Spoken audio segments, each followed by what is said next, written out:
اگر علم کسی شریف انسان کو دے دیا جائے تو اس کی شرافت میں اضافہ ہوتا ہے، اگر کسی کمینے انسان کو دے دیا جائے تو اس کی کمینگی میں اضافہ ہوتا ہے۔ تو اگر ضروری نہیں ہے کہ جس کے پاس علم ہو بڑا حافظدار ہو، نہیں۔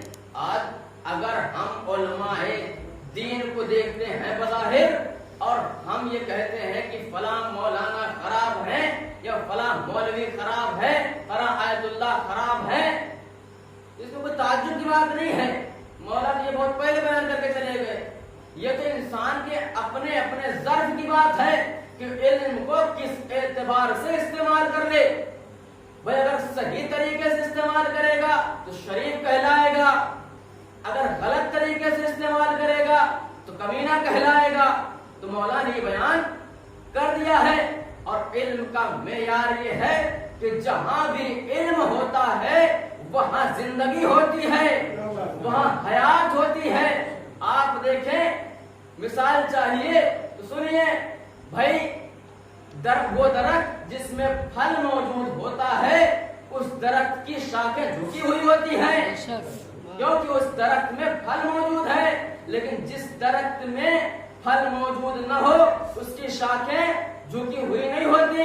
تو پتہ یہ چلا کہ اگر کسی کے پاس علم حقیقی ہے تو اس کے اندر تواضع و انکساری ہوگی، اس کے اندر جھکاؤ ہوگا، اس کے اندر نرم دلی ہوگی، وہ اکڑے گا نہیں، اس کے اندر تکبر نہیں ہوگا، اس کے اندر اکڑ نہیں ہوگی، اس کے اندر گھمنڈ نہیں ہوگا، اس کے پاس اختلاف نہیں ہوگا، وہاں جھگڑے نہیں ہوں گے۔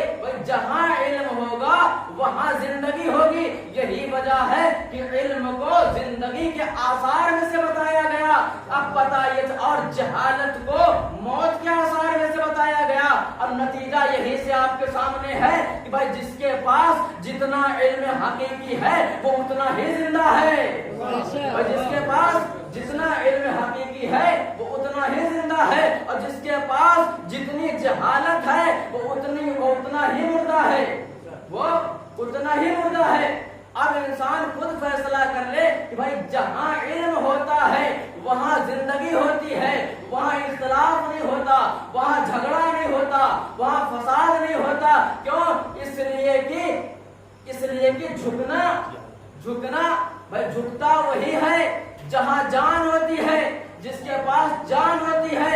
اکڑنا تو مردے کی پہچان ہوتی ہے، بھائی اکڑنا تو مردے کی پہچان ہوتی ہے۔ آج جو ہمارا سب سے بڑا دشمن ہے وہ ابلیس نہیں ہے، سب سے بڑا دشمن ہماری جہالت ہے، ہماری جہالت ہے، جس کی بنیاد پر معاشرے میں، گھر میں، رشتہ داروں کے ساتھ، دوستوں کے ساتھ، دیگر افراد کے ساتھ ہمارے لڑائی، ہمارے جھگڑے، ہمارے فساد وجود میں آتے ہیں۔ اس کا جو اہم سبب ہے، جو مین وجہ ہے، وہ یہی جہالت ہے، اور سب سے بڑا دشمن یہی ہے۔ اور دیکھیں، جاہل ہونا کوئی شرم کی بات نہیں ہے، لیکن نہ جاننے کی کوشش نہ کرنا شرم کی بات ہے۔ نہ جاننے کی کوشش نہ کرنا یہ شرم کی بات ہے۔ کہنے لگے مولانا کیا کریں؟ عقیدہ مضبوط ہونا چاہیے، بھئی عمل کریں یا نہ کریں، بس عقیدہ مضبوط ہونا چاہیے۔ نماز پڑھیں یا نہ پڑھیں، روزہ رکھیں یا نہ رکھیں، عقیدہ مضبوط ہونا چاہیے۔ میں نے کہا بھائی اگر آپ کا عقیدہ اتنا ہی مضبوط ہے تو آپ عمل کیوں نہیں کرتے؟ آپ کا عمل نہ کرنا بتا رہا ہے کہ آپ کا عقیدہ کمزور ہے، آپ کا عمل نہ کرنا بتا رہا ہے کہ آپ کا عقیدہ کمزور ہے۔ اگر عقیدہ مضبوط ہوتا تو آپ عمل کرتے۔ وہ یہ کون سا عقیدہ ہے کہ ہم مولا کے چاہنے والے ہیں اور ہم عمل نہیں کر رہے ہیں؟ یہ کون سا عقیدہ ہے؟ یہ کون سا طرز عمل ہے ہمارا؟ اور دیکھیں، علم کے لیے عربوں کے یہاں ہوتا یہ تھا، مشہور یہ ہے کہ جب بھی دکانیں بند کرتے تھے تو کیا کرتے تھے؟ رات جب ہو جاتی تھی تو دکانوں میں تالے لگا دیا کرتے تھے۔ بھائی اپنے یہاں بھی ایسا ہے، ہر جگہ موجود ہے، لیکن بتایا جاتا ہے کہ جس کی کتاب کی دکان ہوتی تھی وہ اپنے دکان میں تالے نہیں لگاتا تھا۔ میں پوچھا گیا بھائی تمہارے پاس تمہاری دکان میں قیمتی قیمتی کتابیں موجود ہیں، مہنگی مہنگی کتابیں موجود ہیں، سارے دکاندار اپنی دکان میں تالا لگا دیتے ہیں، تم کیوں نہیں لگاتے؟ تو اس نے جواب دیا اگر وہ جواب ہم سمجھ جائیں تو ہماری ہدایت کے لیے شاید کافی ہو، اور شاید کا یقیناً کافی ہو۔ وہ جواب دیا کہ دیکھو چور کتابیں نہیں پڑھتا ہے، جو چوری کرنے آتا ہے وہ کتابیں نہیں پڑھتا ہے، اور اس لیے جب کتابیں نہیں پڑھنا ہوگا تو کتابوں کی چوری نہیں کرے گا۔ بھائی چوری ہے جہالت، کتابوں کے پڑھنے کی خصوصیت یہ ہے کہ کتاب پڑھنے سے علم حاصل ہوتا ہے، کتاب پڑھنے سے علم حاصل ہوتا ہے، اور چوری ہے جہالت۔ بھائی جب چور چوری نہیں کر سکتا کتابوں کی کیونکہ اس میں علم حاصل ہوتا ہے، اور چوری ہے جہالت، لہذا اس لیے چوری نہیں کرتا کہ علم اور جہالت دونوں ایک ساتھ جمع نہیں ہو سکتے۔ علم کی خصوصیت یہ ہے کہ اس کو چوری نہیں کیا جا سکتا ہے، اور دوسری خصوصیت یہ ہے کہ انسان جیسے جیسے علم حاصل کرتا چلا جائے گا ویسے ویسے اس کے علم میں اضافہ ہوتا چلا جائے گا۔ یہ دنیا میں بھی آپ کے لیے فائدے مند، ہمارے لیے فائدے مند، اور آخرت میں بھی ہمارے لیے فائدے مند ہے۔ مال اس کے برعکس ہے، ختم ہو جاتا ہے، لوگ چوری کر لیتے ہیں، برباد ہو جاتا ہے، تباہ ہو جاتا ہے۔ تو اگر علم کسی کو چاہیے تو وہ در علی سے آ کے لے، باب الحوائج باب العلم سے آ کے لے، باب مدینۃ العلم سے آ کے لے۔ اسے علم کا معیار چاہیے تو اس در پہ آئے، اور کوئی سوال کرنا ہو بس اہل الذکر، اہل ذکر سے پوچھے۔ اہل ذکر کون ہے؟ اہل بیت ہیں۔ میں روایت سناؤں گا آپ کو۔ ایک قافلہ مدینے میں آیا، کتنے افراد کا؟ 17 افراد کا۔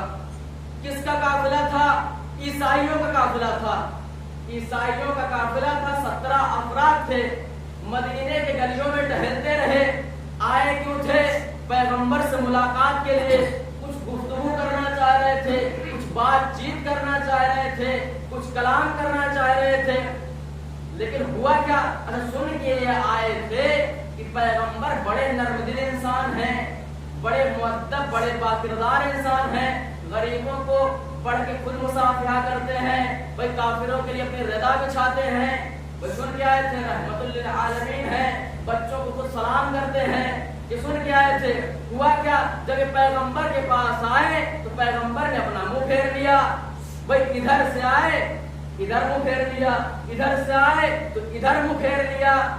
جب 2-4 دن یہی کام کرتے رہے، پیغمبر منہ پھیرتے رہے، ان سے ملاقات کرنے کے لیے راضی نہ رہے، تو جو 17 لوگوں کا قافلہ تھا وہ مدینے کے چوراہے پہ بیٹھ گئے، اور بیٹھنے کے بعد آپس میں گفتگو کرنے لگے۔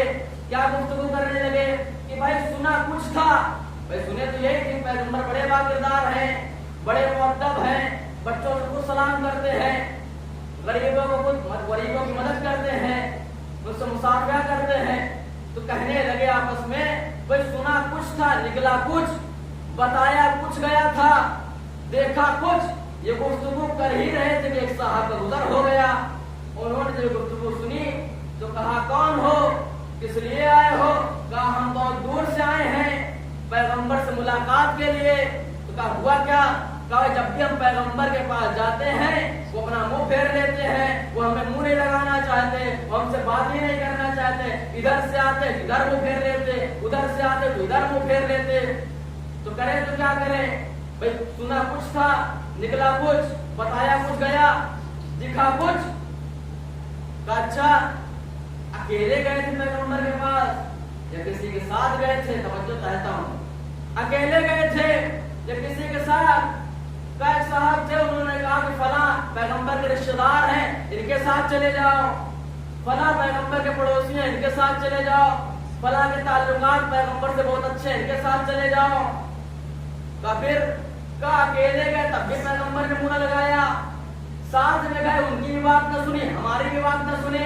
ایک جملہ کہہ کے گزر جاؤں، یاد رکھیے گا کہ وہ پیغمبر، وہ نبی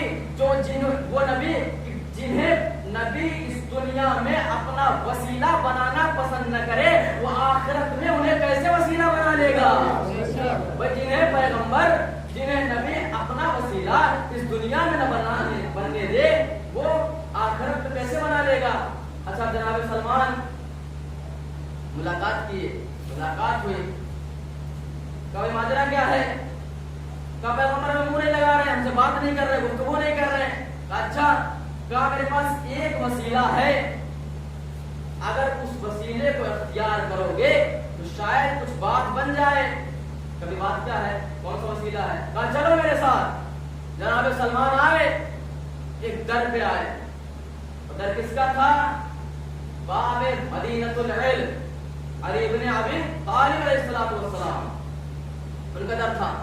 کہا یا ابو الحسن یا امیر المومنین۔ کہا کون؟ کس لیے؟ کہا مولا سلمان، یہ 17 لوگوں کا قافلہ آیا ہے، کہا کس سے ملنا ہے؟ کہا پیغمبر سے۔ تو کہا مشکل کیا ہے؟ جا کے مل لو، جا کے ملاقات کر لو۔ کہا مشکل یہ ہے کہ جب بھی یہ جاتے ہیں پیغمبر سے ملنے، پیغمبر اپنا منہ پھیر دیتے ہیں، ان سے ان کی بات ہی نہیں سنتے، ان سے بات ہی نہیں کرنا چاہتے، تو کریں تو کیا کریں؟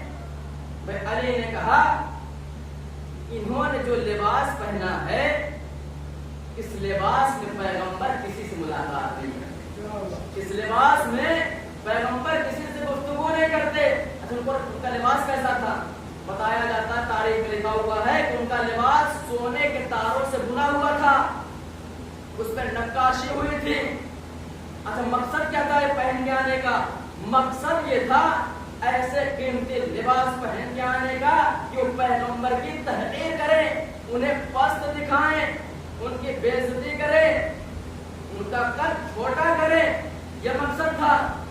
تو علی نے فرمایا کہ جس لباس جو لباس انہوں نے پہنا ہے اس لباس میں پیغمبر ملاقات نہیں کرتے، گفتگو نہیں کرتے، بات نہیں کرتے، کافر کیا کیا جائے؟ علی نے کہا کہ اس لباس کو تبدیل کرو، اس لباس کو بدلو، اس لباس کو اتارو۔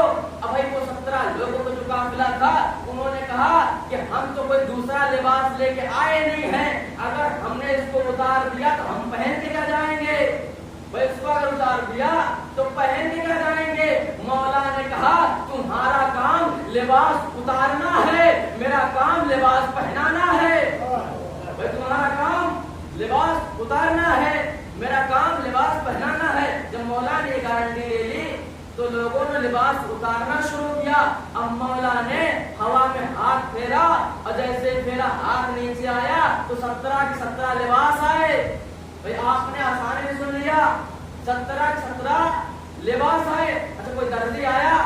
نہیں آیا۔ کوئی ٹیلر آیا؟ نہیں آیا۔ کسی نے ناپ لیا؟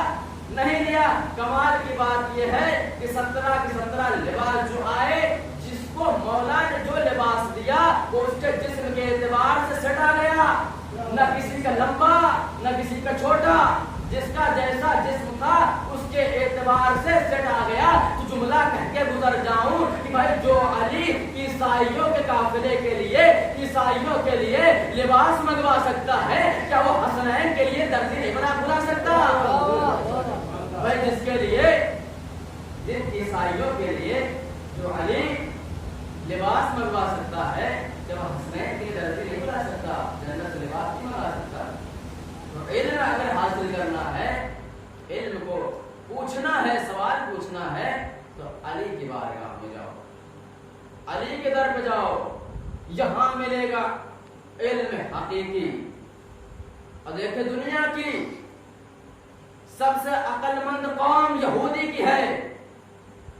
آج دیکھیں دنیا میں اتنا بول بالا ہے یہودیوں کا۔ ایک شخص آیا پیغمبر سے ملنے کے لیے مدینے میں، اسے کچھ سوال کرنا تھا۔ آیا، لوگوں سے پوچھا، کبھی پیغمبر تو دنیا سے چلے گئے؟ کہا ٹھیک ہے چلے گئے، اپنے بعد کسی کو تو بنایا ہوگا، اپنی جگہ پہ بٹھایا ہوگا۔ کہاں؟ اشارہ کیا کہ بزرگ ہیں، لوگوں نے بٹھا دیا ان کے جگہ پہ، ان سے جو پوچھنا ہے پوچھ لو۔ اب یہ شخص گیا، یہ یہودی گیا پوچھنے کے لیے اور سوال کیا، لیکن ہوا یہ کہ جواب ملنے کے بجائے، کیونکہ محترم کو جواب تو معلوم نہیں تھا، جواب تو معلوم نہیں تھا، تو انہیں غصہ آیا. انہوں نے کیا یہ کہ اس شخص کو اپنے ہمسایوں سے, اپنے ساتھیوں سے, جو وہاں کے دربان تھے, ان لوگوں سے اٹھوایا, انہیں پھینک دیا اٹھا کے اس کو, اور دروازے پہ جا کے گرا, ایک ہاتھ زمین پہ دیکھ لیا. لیکن پیچھے مڑ کے کہتا ہے کہ مسلمانوں, اگر تم نے پیغمبر سے علم نہیں لیا تو کم سے کم اخلاق تو لے لیتے. پیغمبر سے اگر علم نہیں لیا تو اخلاق تو لے لیتے. اب گر گیا, باہر نکلا پریشان کہ بھائی میں تو اتنی دور سے سوال کرنے کے لیے آیا تھا, اب مجھے سوال کے بجائے میرا یہ حال ہو رہا ہے, مجھے پھینکا گیا, میرے ساتھ بدتمیزی کی گئی, چیختا چلاتا ہوا باہر گیا. اب ملاقات ہوئی کسی صحابی سے, غالباً سلمان پیغمبر سے. کہا کیا ہوا؟ کہ بھائی میں آیا تھا سوال کرنے, پیغمبر سے ملنے, بتایا کہ پیغمبر نہیں ہے. میں نے کہا بھائی ان کی جگہ پہ کوئی ہوگا, لوگوں نے بتایا کہ فلاں ہے. میں سوال کرنے کے لیے گیا تو جواب کے بجائے مجھے پھینک دیا گیا, مجھ پہ غصہ دکھایا گیا, میرے ساتھ بدتمیزی کی گئی. جناب سلمان نے کہا اچھا, اگر یہ شخص بغیر سوال کے, بغیر جواب کے یہاں سے واپس چلا جائے گا تو پھر علی کی توہین ہو جائے گی. منبر سلونی سے سلونی کا دعویٰ کرنے والا اس کی توہین ہو جائے گی. کہا میں ایک در جانتا ہوں جہاں سے تمہارے سوال کا جواب مل جائے گا. کہا لے کے چلو. اب جناب سلمان لے کے چلے. گھر کیسا تھا؟ بوریوں کا, ٹاٹوں کا دروازہ تھا, اور اندر مولا ٹاٹوں پہ بیٹھے ہوئے تھے. ابھی اندر نہیں گیا, باہر سے اس نے دیکھا گھر کا حلیہ, بھائی غریب آدمی کی طرح. کہا یہ گھر ہے, یہاں پہ لے کے آئے ہو, یہاں پہ ہمارے سوال کا جواب مل جائے گا. بھائی یہ گفتگو کر ہی رہا تھا کہ اندر سے مولا کی آواز آئی کہ اے فلاں ابن فلاں, تو اندر تو آ جا, پہلے اندر تو آ جا. اب اس کا جو بھی نام میرا تاریخ لکھا. اب شخص حیران, کہا سلمان ان کو نام کیسے پتا, تم نے بتایا؟ کہا ابھی تک تو میں نے تمہارا نام ہی نہیں پوچھا, تو میں ان کو کیسے بتاؤں گا. اندر سے آواز دوبارہ آئی کیا ہے فلاں ابن فلاں, تو صرف نام ہی کی بات کرتا ہے, میں تو یہ بھی جانتا ہوں کہ تو کس قبیلے کا ہے, کس قریے سے آیا ہے, کب چلا تھا, کب نکلا تھا, کہاں پہ رکا, صبح میں کیا کھایا, دوپہر میں کیا کھایا, کہاں پہ سواری کو پناہ دیا, ابھی کھا کے کیا آ رہا ہے, سوال کیا لے کے آیا ہے, اس کا جواب کیا ہے, میں تو یہ سب کچھ جانتا ہوں. جب یہ سنا تو اس سے یقین ہو گیا کہ کوئی معمولی در نہیں ہے.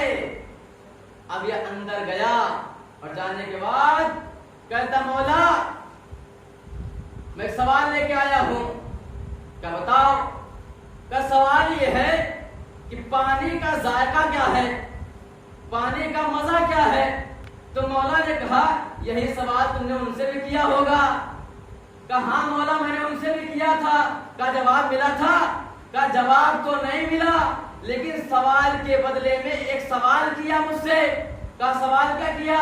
کا سوال یہ کیا کہ تمہاری عمر کتنی ہے. تو میں نے اپنی عمر بتایا تو انہوں نے کہا کہ تم مجھ سے 20 سال بڑے ہو, میں تم سے 20 سال چھوٹا ہوں. جب تم مجھ سے 20 سال بڑے ہو اور 20 سال پہلے سے پانی پی رہے ہو, اور 20 سال پہلے سے پانی پینے کے باوجود تمہیں ابھی تک پانی کا مزہ نہ پتا چلا, میں تو تم سے 20 سال چھوٹا, مجھے کیسے پتا چلے گا. بھئی یہی جواب آیا ان کا. اور جب جواب نہ دے پائے تو غصہ آیا, انہوں نے آگے پھینک دیا مجھے زخم آیا. علی نے کہا اچھا سنو, خدا کی قسم اگر علی نے بتاتے تو آج میں پانی کا مزہ نہ پتا چلتا. بھائی کوئی جانتا ہے کہ پانی کا مزہ کیا ہے؟ مولا کائنات نے کہا سنو, پانی کا مزہ یہ ہے, پانی کا ذائقہ یہ ہے کہ پانی کا مزے میں زندگی کا مزہ ہے. پانی کا ٹیسٹ جو ہے اس میں حیات کا مزہ ہے, اس میں لائف کا مزہ ہے. خدا کی قسم اگر علی نہ بتاتے تو زندگی کا مزہ نہ پتا چلتا, اور اگر قاسم نہ ہوتے تو موت کا مزہ نہ پتا چلتا. نعرے حیدری, نعرے سلوان.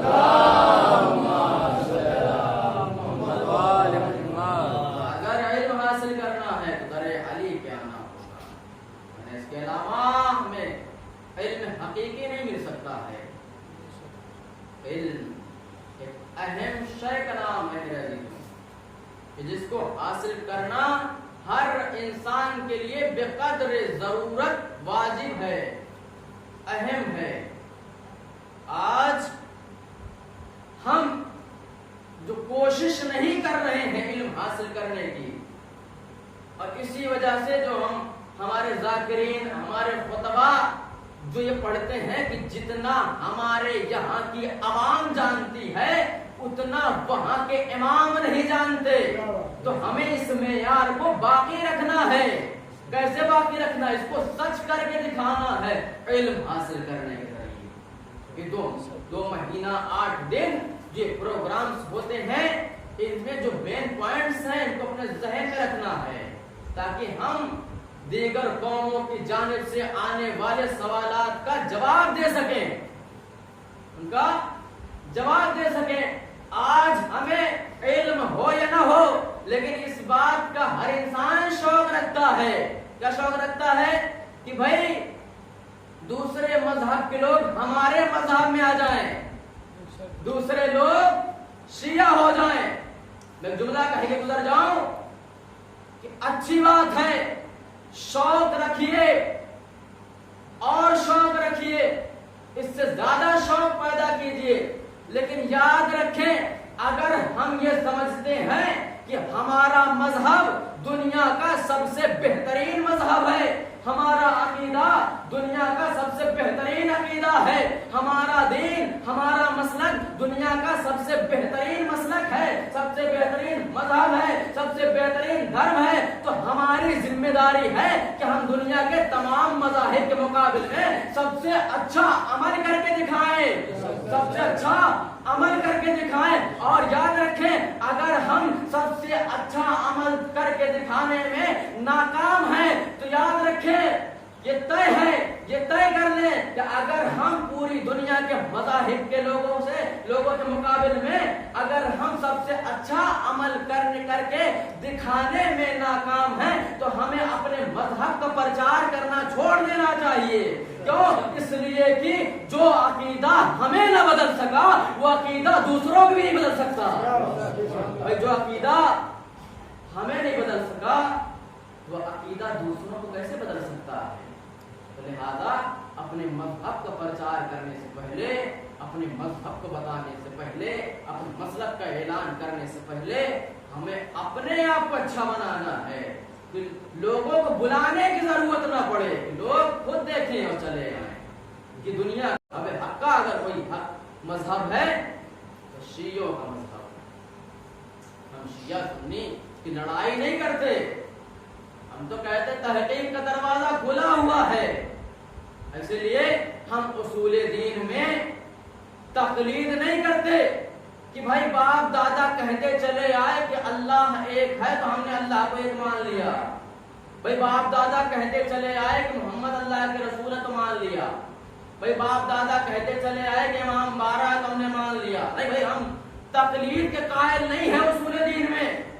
اب قائل کو چھوڑیے، ہمارے یہاں اصول دین میں تقلید کرنا جائز ہی نہیں ہے، بلکہ اصول دین میں اللہ نے تحقیق رکھا ہے، جستجو رکھا ہے کہ دیکھو اگر تمہیں اللہ کو ایک ماننا ہے، اللہ کو ایک ماننا ہے تو دلیل کے ساتھ مانو کہ اللہ ایک ہو تو کیوں ہو، اللہ دو کیوں نہیں ہو سکتا، اگر دو ہوگا تو کیا مشکل آئے گی.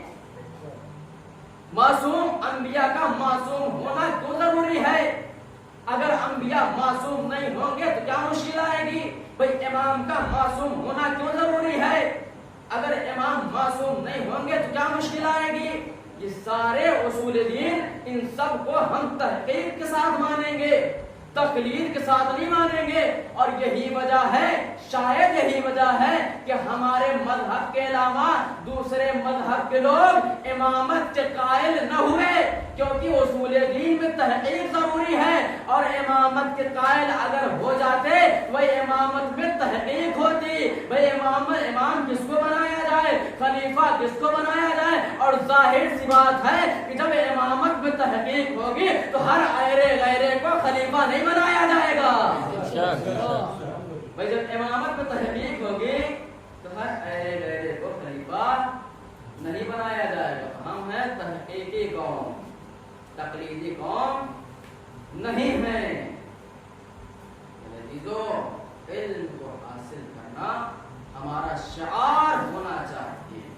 بس اہل ذکر سے سوال کرو۔ ابھی انسان کی عمر گزر چکی، مولانا آپ تو بڑے آسانی سے پڑھ رہے ہیں کہ علم کو حاصل کرو، علم کو حاصل کرو۔ اب تو ہماری عمر گزر چکی، اب نہ ہم مدرسہ جا سکتے ہیں اور نہ ہی کالج جا سکتے ہیں، نہ کسی اسکول میں جا سکتے ہیں۔ بھئی ہمارا بچپنا گزر گیا، تو آپ سے کس نے کہا کہ علم حاصل کرنے کے لیے مدرسہ ضروری؟ بھئی آپ سے کس نے کہا کہ علم حاصل کرنے کے لیے کالج ضروری، اسکول ضروری نہیں؟ فاسألوا اہل الذکر، اہل ذکر سے سوال کریں، اہل ذکر سے پوچھیں جن کے پاس علم ہے۔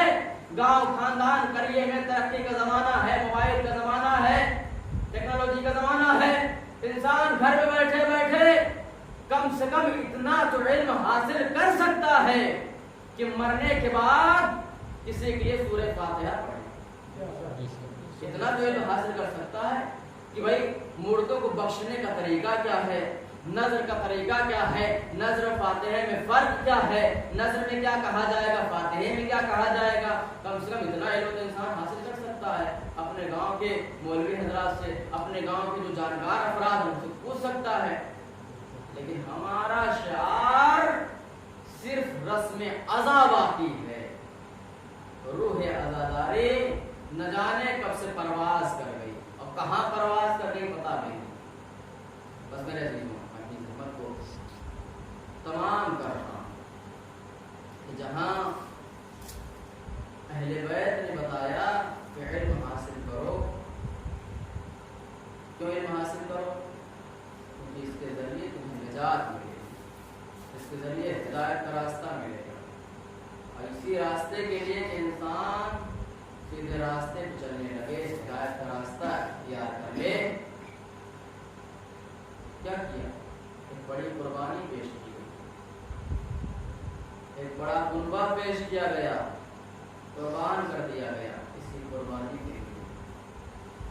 پتہ ہے آج محرم اور حضرات آج کس کے مسائل پڑھتے ہیں؟ پتہ ہے ایک ننھے سے مجاہد کا مسائل پڑھتے ہیں، جن کے گھروں میں چھوٹے چھوٹے بچے ہیں، وہ تصور کریں گے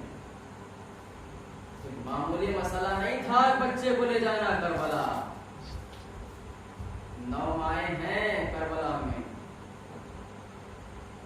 جنہوں نے اپنے بچوں کو قربان کیا، انہیں میں سے ایک ماں ہے رباب جس نے اپنے بچے کو قربان کیا۔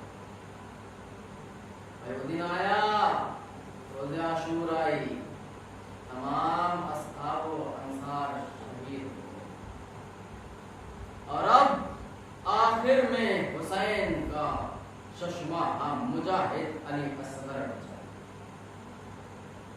قربانی دینا ہے نا، حسین نے آواز دی میدان کربلا میں، حل من ناصر ینصرنا، حل من مغیث یغیثنا، ہے کوئی میری مدد کرنے والا، ہے میری کوئی فریاد رسی کرنے والا۔ تاریخ نے لکھا کہ حسین کی استغاثہ میں اتنا درد تھا کہ علی اصغر نے اپنے آپ کو جھولے سے گرا لیا۔ علی اصغر نے اپنے آپ کو جھولے سے گرا لیا۔ امام خیمے کی طرف آئے، رونے کی آواز سنی، کہا زینب رونے کی آواز کیسی ہے؟ کہا بھیا حسین آپ کی آواز استغاثہ میں اتنا درد تھا کہ اصغر نے اپنے آپ کو گہوارے سے گرا لیا۔ کہا اصغر کو میرے پاس لے آؤ۔ اصغر کو پاس لایا گیا، امام حسین نے ابا کے دامن میں چھپایا، علی اصغر کو میدان میں لے کے چلے۔ مختصر پڑھوں گا میرے عزیزوں، بس آنکھوں میں رقت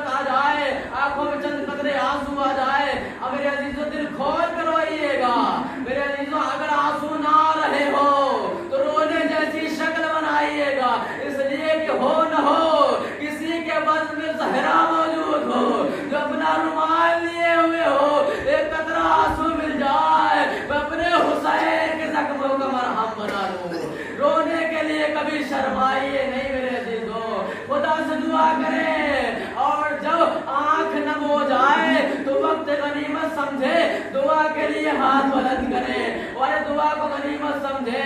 خدا کی قسم جب انسان اس حالت میں آتا ہے اس کی آنکھیں نم ہو جاتی ہے. کسی مظلوم کا تذکرہ ہوتا ہے تو خدا خود کہتا ہے کہ اگر کسی مظلوم کا تذکرہ ہوتا ہے انسان اس وقت دعا کرتا ہے اس کی دعاؤں کی قبولیت ہوتی ہے.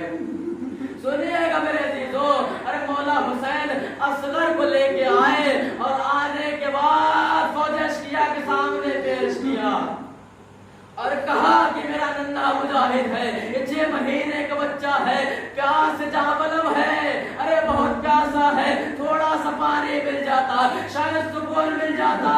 فوج اشکیا کی طرف سے کوئی جواب نہ آیا.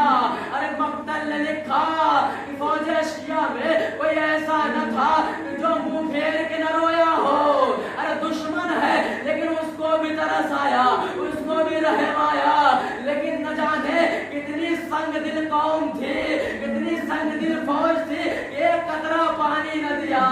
ارے مولا حسین نے کہا اگر تم یہ سمجھتے ہو کہ میں اس بچے کے بہانے میں پانی پی لوں گا تو لو میں اصغر کو زمین کربلا پہ رکھ دیتا ہوں. ارے پیچھے ہٹ جاتا ہوں. زمین کربلا پہ, زمین کربلا گرم ہے, علی اصغر کا اصل اصغر کی کھال نرم ہے. میرے عزیزو, ایک 6 مہینے کا بچہ کیسے برداشت کرے؟ ہم اور آپ کے لیے کتنا مشکل ہوتا ہے, لیکن وہ بچہ ہے. لیکن بالآخر امام نے رکھ دیا, کچھ پیچھے ہٹے, پھر بھی ظالموں نے قطرہ پانی نہ دیا. ارے مولا یہ گفتگو کر ہی رہے تھے, عمر سال نے حکم دیا اینا اینا حرملا افتا کلام الحسین. ارے حرملا کہاں ہے, حرملا کہاں ہے؟ حسین کے کلام کو منقطع کر دے. ارے حسین کے کلام کو منقطع کر دے. میرے عزیزوں مرض کروں, عربوں میں 6 طرح کے تیر ہوتے تھے. پہلا تیر کی پہلی قسم جس کو بزل کہا جاتا ہے, کہا جاتا تھا اس دور میں عربوں میں, جس کو بزل کہا جاتا تھا, یہ زیتون کی لکڑی سے بنایا جاتا تھا. دوسرا تیر نبل کہا جاتا تھا. اس کا کام یہ تھا کہ اس کے پیچھے 3 پر لگے ہوتے تھے. اور تیسری قسم جو تھی تیر کی اس کو معجلہ کہا جاتا تھا, اس سے ہرن کا شکار کیا جاتا تھا. چوتھا تیر میزاب کہا جاتا تھا.